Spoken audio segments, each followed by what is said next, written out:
Hi, office போகலாமா? வாங்க. இந்த ஸ்கூல் காலேஜஸ்லாம் ஸ்கிப் பண்ணுற மாதிரி ஆஃபீஸ் ஸ்கிப் பண்ண முடியாதுல்ல. இன்னைக்கு என் தங்கச்சி தான் வந்து ரயில்வே ஸ்டேஷனில் ட்ராப் பண்ணியிருந்தா. நேராக போய் டிக்கெட் எடுத்துட்டு 6:55 வர வேண்டிய ட்ரெயின் 7:10 தான் வந்தது. செம்ம கூட்டமாக வரும். என் ஃப்ரெண்ட்ஸ் ஆல்ரெடி சீட் பிடிச்சி வச்சிருந்தனால ஜம்முன்னு போய் இந்த சீட்டில் உட்காந்துட்டேன். பசிக்கிறதுனால இந்த ஷார்ட்ஸும் போர் பண்ணி கொடுத்துருந்தாங்க. 9:30 போல் வந்து சென்ட்ரல் ரீச் ஆனோம். ஆப்போசிட்லேயே வந்து மெட்ரோ ஸ்டேஷன். ஸோ நேராக போய் லைனில் நிற்காம டிக்கெட்டை ஸ்கேன் பண்ணிட்டோம்.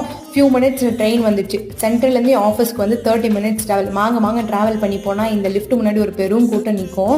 அடிச்சு பிடிச்சி எப்படியும் ஒர்க் ஸ்டேஷனுக்கு வந்துட்டேன். பசிக்குதுன்னு கேஃபேட்டேரியா போய் ஒரு காஃபியும் சாக்லேட்டும் சாப்பிட்டு முடிச்சுட்டு லாகின் பண்ணால் எனக்கு எந்த ஒர்க்கும் ஷெடியூல் பண்ணேன். அதுக்குள்ளே லஞ்ச் பிரேக் வந்துச்சு. ஸோ என் ஃப்ரெண்ட்ஸோட போய் நல்லா லஞ்ச் சாப்பிட்டு முடிச்சுட்டு எப்போவுமே சாப்பிட்டு முடிச்சதுக்கப்புறம் ஒரு குட்டி வாக் போவோம். மேண்டட்டரி வாக் போனதுக்கப்புறம் ஈவினிங்காக வந்து boost is the secret of my எனர்ஜின்னு குடிச்சு முடிச்சுட்டு என் ஷிஃப்ட் முடிஞ்சிச்சு. மெட்ரோ பிடிச்சி சென்ட்ரல் வந்துட்டு ட்ரெயின் பிடிச்சி வீட்டுக்கு போயிட்டேன். இன் பிட்வீன் சாப்பிட இந்த பாப்கார்ன் சிப்ஸ்லாம் வாங்கியிருந்தேன். மறக்காமல் லைக் பண்ணிட்டு ஷேர் பண்ணிட்டு பாருங்கள். நெக்ஸ்ட் மினி விலாகில் பார்க்கலாம்.